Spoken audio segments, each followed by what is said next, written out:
வணக்கம் சகோ, நான் உங்க Sadagopan Ramesh, farmer Indian cricketer.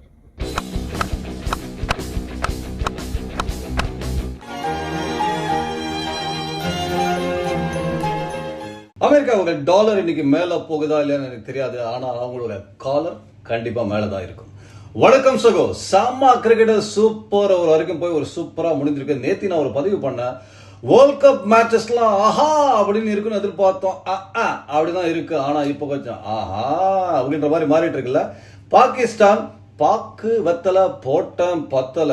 நேத்தி ஆடின கிரிக்கெட் பாகிஸ்தான் கொஞ்சம் கூட பத்தல. டாஸ் வின் பண்ணோடனே மொனாங் பட்டேல் வந்து நாங்க சேஸ் பண்றோங்க அப்படின்னு சொன்னோன்னே, ஏன்பா யோ பாகிஸ்தான் செம்ம போலிங் அட்டாக்கியா, நீங்க என்ன சேஸ் பண்றாங்க அசால்ட் ஆரம்பம் மாதிரி சொல்றீங்க மொனாங் பட்டேல் அப்படின்னு நம்ம கேட்டதுக்கு அவரோட மைண்ட் வாய்ஸ், எப்பா உங்க பக்கம் 4 எக்ஸ்பிரஸ் ஃபாஸ்ட் பாலர்ஸ் இருக்காங்க, 145 150 எல்லாம் சேர்த்து வச்சு 600 கிலோமீட்டர் வேகத்தில் நீங்க போலிங் போட்டாலுமே இந்த விக்கெட் எப்படி பிஹேவ் பண்ணணும்னு எனக்கு மட்டும் தான் தெரியும் அப்படின்ற மாதிரி ஒரு சீக்ரெட் வச்சிருந்தாரு. நீங்க பாத்தீங்கன்னா ஃபர்ஸ்ட் பேட்டிங் ஆகும்போது ஒரு ஸ்பஞ்சி பவுன்ஸ் இருந்தது, செகண்ட் சேசிங் போது கொஞ்சம் விக்கெட் பெட்டர் ஆச்சு.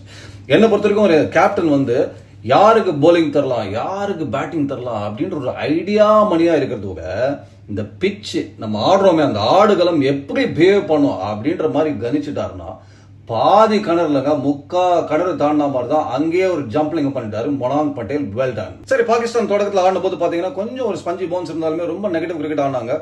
இன்ஃபேக்ட் டெய்லர் ஒரு அட்டகாசமான கேட்ச், எனக்கு தெரிஞ்சு முகமது ரிஸ்வான் மட்டும்தான் ஒரு நல்ல பந்துக்கு ஒரு எக்ஸ்ட்ராடனரி கேட்சுக்கு அவுட் ஆனார். மற்றவங்க எல்லாம் ரொம்ப ரொம்ப போர் ஷாட்ஸ். டெய்லர் பேருக்கு ஏத்த மாதிரி வச்சு தச்சிட்டாருன்னு சொல்லலாம் அந்த கேட்ச.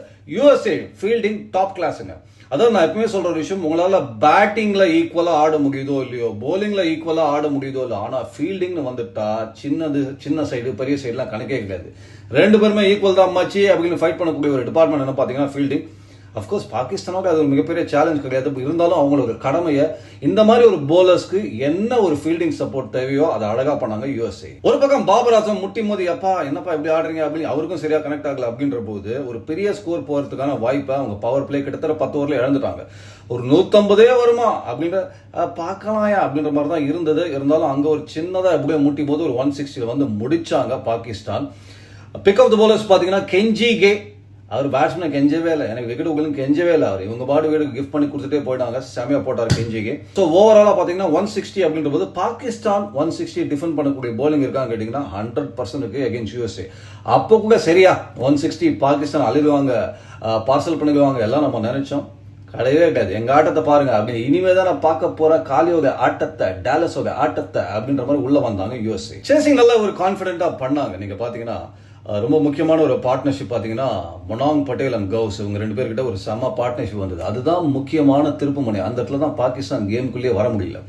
ஸோ மொனாங் பட்டேல் ஒரு கேப்டன் இன்னிங்ஸ், அதுவும் அந்த ஷாயின் ஷாஃப்ரியோட அச்சார் பாருங்க ஓவர் த சைட் ஸ்கிரீன் வேற லெவல். அப்போ சூப்பர் சூப்பர். அதுக்கப்புறம் ஆரன் ஜோன்ஸ் அண்ட் நிதிஷ்குமார் மீண்டும் அவங்க ஒரு குட்டி பார்ட்னர்ஷிப். ரொம்ப அதாவது பார்ட்னர்ஷிப் சிறுசா இருந்தாலும் மேட்சுக்கு அது ரொம்ப ரொம்ப பெருசு அப்படின்ற மாதிரி முக்கியமான அந்த பார்ட்னர்ஷிப்பை பதிவு பண்ணாங்க. Last over Haris Rauf 15 run தேவை அப்படின்ற போது 14 ரன்ல வந்து முடிஞ்சு ஒரு சூப்பர் ஓவருக்குள்ள நுழைஞ்சாங்க 2 டீம். நீங்க பாத்தீங்கன்னா அப்போ ஃபர்ஸ்ட் 2 பால் ஹாரிஸ் ராஃப் அட்டகாசமா போட்டாரு. ஆனா அந்த ஆரன் ஜோன்ஸ் ஒரு 6 அடிச்சாரு பாருங்க, ஒரு யார்க்கருக்கான ட்ரை. இன்ஃபேக்ட் ஒரு காலத்துல யார்க்கர் சொல்லி சொல்லி போடுவாங்க பாகிஸ்தான். ஆனா இப்ப அந்த யார்க்கர் ட்ரை பண்றாங்க ஃபுல் டாஸ் ஆகுது நிறைய. ஷாயின் ஷாஃப்ரி எக்கச்சக்க ஃபுல் டாஸ் போட்டதை நம்ம பார்த்தோம், ஹாரிஸ் ராஃப்க்கும் நிறைய ஃபுல் டாஸ்லாம் வந்தது பார்த்தோம். அதாவது 5 யார்க்கர் ஒரு காலத்துல பாத்தீங்கன்னா வசீம் அக்ரம், வக்கார் யூனிஸ் 5 யார்க்கர் போட்டாங்கன்னா 5மே அப்படியே தெரிக்கிற மாதிரி யாருக்கா இருக்கும். பட் இந்த பாகிஸ்தான் சைடு 5ல 2 தான் கிளிக் ஆகுது, 3 ஃபுல் டாஸா முடியுது. எனவே 14 ரன் அடிச்சு சூப்பர் ஓவருக்குள்ள வந்தாங்க. அதுக்கு முக்கியமான காரணம் அந்த சேஸுக்கு மொனாங் பட்டேல், அப்புறம் வந்து Aaron Jones, Gous and Nitish Kumar. இதுல கொஞ்சம் பெருமைப்பட வேண்டிய விஷயம் என்னன்னு பாத்தீங்கன்னா அந்த மொனாங் பட்டேல் அப்புறம் நிதிஷ்குமார், அதாவது அமெரிக்காவோட பொருளாதார முன்னேற்றத்துக்கும் சரி கிரிக்கெட்டோட முன்னேற்றத்துக்கும் சரி இந்தியர்களோட பங்களிப்பு ரொம்ப ரொம்ப முக்கியம் இல்ல, பெருமையா இருக்கு சார். சரி, இப்போ சூப்பர் ஓவருக்குள்ள நுழைஞ்சாச்சு. நார்மலா ஸ்மாலர் சைட்ஸ் இந்த மாதிரி ஓவரில் ஒரு பேனிக் பட்டனை பிரஸ் பண்ணி வெளியேறுவாங்க, பக்கத்துல வந்தோம் போராடணும் ஆனா மேட்ச் இழந்துட்டோம் அப்படின்லாம் இல்லாம யூஎஸ் அதெல்லாம் நாங்க ஒத்துக்க மாட்டோம். நாங்க கடைசி வரைக்கும் நாங்க தான் ஃபினிஷிங் லைன் அப்படின்ற மாதிரி ஆடினாங்க. முகமது அமீர் அவர் தான் போட்டார் அந்த ஓவரை, 18 ரன் கொடுத்தாருங்க. 18 ரன் நீங்க கொடுத்தீங்கன்னா சேசிங்ல ஆட்டோமேட்டிக்கா ஒரு பிரஷர் வந்துடும். ஏன்னா போலிங் சைடு அது டிஃபெண்ட் பண்ணும்போது ஒரு 2 நல்ல பால் 2 டாட் பால் மாதிரி முதல் 3-4 பந்துலேயே போட்டாங்கன்னா ஆட்டோமேட்டிக்கா கதை கந்தல். சூப்பரா ஒரு 18 ரன் அங்க செட் பண்ணாங்க யுஎஸ்ஏ. மீண்டும் வந்து பாகிஸ்தான் வந்து சரி, ஏன்னா இந்த 18ன்றது நீங்க எப்படி பார்க்கணும்னா ஒரு ஓவர்ல 3 சிக்ஸர் அந்த மாதிரி ஏதாவது பட்டுதுன்னா வாய்ப்பு இருக்கு ராஜா அப்படின்னு நம்ம சொல்லலாம். ஸோ உள்ள வந்தது யாருன்னு பார்த்தீங்கன்னா இஃப்திகார் அகமத், ஃபக்கர் ஜமான், ஷதாப் கான். இதுதான் அவங்களுக்கு டாப் 3 இருந்தது. இதில் பெஸ்ட் காமெடி என்னன்னா ஃபக்கர் ஜமானுக்கு ஸ்ட்ரைக்கே வரல.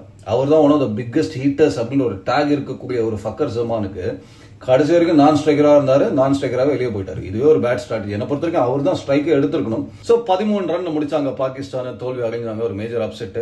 இன்ஃபேக்ட் 18ன்றது நான் ஏற்கனவே சொன்ன மாதிரி நல்ல டார்கெட் இந்த சூப்பர் ஓவர். அதுக்கும் முக்கிய பங்களிப்பு யாரும் பார்த்தீங்கன்னா ஆரன் ஜோன்ஸ் அந்த யூஎஸ்ஏ பக்கம். ஏன்னா அவர் தான் கடைசியில் பேட்டிங் ஆடிந்தாரு, நல்ல டச்ல இருப்பார் அப்படின்றது. அதுவும் அழகான ஒரு கேப்டன்சி. மனாங் பட்டேல் என்ன பண்ணாரு, டக்குன்னு அவரே திருப்பி அமைச்சாரு. Super captaincy. ஆனா பாகிஸ்தானை சறுக்கி விட்ட விஷயம் என்னன்னு பாத்தீங்கன்னா அவங்களுக்கு போலிங் தான். பேட்டிங் என்னைக்குமே அவங்க 160, 180, 190 முட்டி மோதி தாங்க போயிருக்காங்க. அவங்க பெரிய பேட்டிங் சைடு கிடையாது என்னைக்குமே நீங்க பாத்தீங்கன்னா. போலிங் பட் என்னைக்குமே பயமுறுத்துற போலிங் வச்சிருக்காங்க பாகிஸ்தான். ஒரு 150 டிஃபெண்ட் பண்ணுவாங்களான்னு கேட்டீங்கன்னா even against the best of the sides Pakistan time and again பண்ணி காமிச்சிருக்காங்க. அப்படின்ற போது இந்த 160 அகேன்ஸ்ட் யூஎஸ்ஏ டிஃபெண்ட் பண்ணுவாங்க நம்ம நினைச்சோம். இல்லப்பா ராஜா அப்படின்ற மாதிரி வேற மாதிரி முதல்ல ஆரம்பித்த விதமே சர்க்கிளா இருந்தது. சரியா பெரிய ஒரு இம்பாக்டே கிரியேட் பண்ணலாம் அவங்களுக்கு போலிங். அதுவும் ஃபேண்டாஸ்டிக் ஃபாஸ்ட் பாலர்ஸ் வச்சிருக்காங்க அப்படின்ற பொழுது இதுல என்னன்னு பாத்தீங்கன்னா ஒரு சிம்பிள் எக்ஸாம்பிள் எடுத்துக்கோங்களேன். அந்த ஹாரிஸ் டிராஃபோட லாஸ்ட் ஓவர் 15 டு வின் அப்படின்றது 14 ரன் கொடுத்தாரு. அங்க ஒரு சூப்பர் ஓவர் வந்தது. அந்த சூப்பர் ஓவர் யார் போட்டாங்கன்னா முகமது அமீர் போட்டார். அவர் கொடுத்த ரன் எவ்வளவுன்னு பாத்தீங்கன்னா 18. ஸோ இந்த 2 ஓவர் மட்டுமே நீங்க கணக்கு எடுத்தீங்கன்னா 32 ரன் கொடுத்துருக்காங்க பாகிஸ்தான். ஸோ பாகிஸ்தானோட நேத்திக்கு போலிங் நீங்க பாத்தீங்கன்னா இந்த பரமபதத்துல பாம்பு அப்படியே பிடிச்சி சறுக்குனாங்க இல்லையா, அதுதான் பண்ணிருக்காங்க நேற்று. இந்த மேஜர் அப்செட்ஸ்லாம் ரொம்ப ரொம்ப முக்கியம் ஒரு வேர்ல்டு கப்புக்கு. நீங்க பாத்தீங்கன்னா ரொம்ப இன்ட்ரெஸ்டிங்கா இருக்கு. இந்த சின்ன சைட்ஸ்லாம் உள்ள வரதுக்கு ஒரு ஜஸ்டிஃபிகேஷன். எப்பா நாங்களும் நல்ல கிரிக்கெட் ஆடுவோம், அப்பப்போ ஒரு ஃபிளாஷஸ் ஆஃப் பிரில்லியன்ஸை காமிப்போம். அது கன்சிஸ்டண்டா மாறதுக்கு எங்களுக்கு கொஞ்சம் அவகாசம் தேவை, அதுக்கான டைமை கொடுங்க. பட் அதற்கான பொட்டன்ஷியல் இருக்கு, ப்ராமிஸ் இருக்குன்னு காமிக்கிறோன்ற மாதிரி. மீண்டும் போன உங்களுக்கு வேர்ல்ட் கப்லேயே பாத்தீங்கன்னா 2022 T20ல நிறைய அப்செட்ஸ்லாம் நம்ம பார்த்திருக்கோம். இந்த பாகிஸ்தான் மட்டும் கன்சிஸ்டண்டா ஒரு விஷயம் பண்ணுவாங்க வேர்ல்ட் கப்ல. என்னன்னு பாத்தீங்கன்னா அப்செட் ஆவாங்க, அப்செட் ஆக மாட்டாங்க, அப்செட் ஆவாங்க. அதாவது ஒரு சின்ன சைடு ஒரு வாய்ப்பு கொடுப்பாங்க, வாங்கப்பா எங்களை அடிச்சுட்டு போங்கப்பா. இங்க நாங்கள் எப்பவுமே ஒரு வேர்ல்டு கப்னு வந்தா ஒரு சின்ன சைடு கிட்ட உதப்பட்டு போறதா எங்களுடைய ஒரு வழக்கம், ஒரு ஹேபிட். அதை நாங்க எப்பவுமே காலகாலத்துக்கு பண்ணிட்டு இருக்கோம். அப்படின்னு உங்களுக்கு வேணா அந்த வெற்றி புதுசா இருக்கலாம், ஆனா எங்களுக்கு இந்த மாதிரி தோல்வி பழசுக்கன்னா பழசு அப்படின்னு பாகிஸ்தான் நிறைய முறை பண்ணிருக்காங்க. போன வேர்ல்ட் கப்ல கூட பாத்தீங்கன்னா ஜிம்பாப்வே பாகிஸ்தானோட ஒரு செம்ம வின் பண்ணதை நம்ம பார்த்தோம். அயர்லாந்து இங்கிலாந்து அடிச்சாங்க, அதையும் நம்ம பார்த்தோம். செம்ம ஒரு அப்செட். அதுக்கப்புறம் நெதர்லாந்து சவுத் ஆப்பிரிக்கா அடிச்சாங்க. அப்படின்ற போது இந்த சின்ன சைடு கொஞ்சம் அப்பப்போ பயமுறுத்துற கிரிக்கெட் ஆடி இருக்காங்க. இது ஒரு நல்ல மெசேஜ். இந்த பெரிய சைட்லாம் சம்டைம்ஸ் தெனாவட்டா வந்து மச்சான் இது வந்து பெரிய அப்பா டக்கர் சைட்லாம் கிடையாது அப்படின்றதுக்கு ஒரு பிரேக் கொடுத்துருக்காங்க. வாட்ச் அவுட் அப்படின்னு. யூஎஸ்ஏ ஆக்சுவலி நல்ல டேலண்ட் இருக்கு, சில பிளேஸ்லாம் ஆன விதம் எனக்கு ரொம்ப ரொம்ப பிடிச்சது. பட் பாகிஸ்தான் அகெயின் இப்போ ஒரு ப்ரெஷர்ல வருவாங்க, இந்தியாவுக்கு ஆட போறாங்க அப்படின்ற போது ஒரு முக்கியமான போட்டி. ஒருவேளை அந்த மேட்ச், ஏன்னா வேர்ல்டு கப் ட்ராக் ரெக்கார்ட் பாத்தீங்கன்னா இந்தியா செம டாமினேட் பண்ணிருக்காங்க. ஸோ பாகிஸ்தான் அந்த மேட்சை தோத்தாங்கன்னா மறந்துடாதீங்க அதே குரூப்ல அயர்லாந்து இருக்காங்க. அயர்லாந்து பாத்தீங்கன்னா அப்பப்போ ஒரு அப்செட்லாம் நான் இப்பதான் சொல்லி முடிச்சேன். அயர்லாந்து இங்கிலாந்துலாம் அடிச்சிருக்காங்க. அப்படின்ற போது நிறைய அப்செட்ஸ் பண்ணிருக்காங்க. ஒரு ட்ராக் ரெக்கார்ட் இருக்கு அயர்லாண்டுக்குன்ற போது மீதி இருக்கிற 2 போட்டியுமே ஜெயிச்சாக வேண்டிய ஒரு கட்டத்தில் வருவாங்க பாகிஸ்தான். பட் இந்த பாகிஸ்தான் மட்டும் எப்படின்னா அந்த சமயக்கட்டில் வைக்கிற உப்பு சக்கரை மாதிரிங்க. கொஞ்சம் தூரத்துலேருந்து பார்த்தீங்கன்னா இது உப்பா சர்க்கரையா அப்படின்ற ஒரு டவுட் நம்மளுக்கு இருக்கும் இல்லையா. அது மாதிரி பாகிஸ்தான் ஆர்டர் போற கிரிக்கெட் உப்பா கரைய போறாங்களா இல்ல சர்க்கரையா இனிக்க போறாங்களா தெரியவே தெரியாது. அந்த மாதிரி தான் கிரிக்கெட் ஆடி இருக்காங்க. But anyway hats off to USA, ரொம்ப ரொம்ப நல்ல கிரிக்கெட் ஆடி இருக்காங்க. அண்ட் நன்றி சகோ. கொஞ்சம் ஒரு கேப் ஐபிஎல்க்கு அப்புறம், அதுக்கு காரணம் ஒரு பிரேக் எடுத்தேன். பட் திருப்பி சூடு பிடிக்க ஆரம்பிச்சிருக்குல்ல வேர்ல்ட் கப், வந்துட்டு அவங்கள பாக்குறதுக்கு. அதனால நன்றி, உங்களுக்கு சப்போர்ட், உங்களோட ஆதரவுக்கு. பெல் பட்டனை தட்டுங்க, சப்ஸ்கிரைப் பண்ணுங்க, டக் டிக் டிக் எல்லாத்தையும் பண்ணுங்க. Okay, have a good day folks.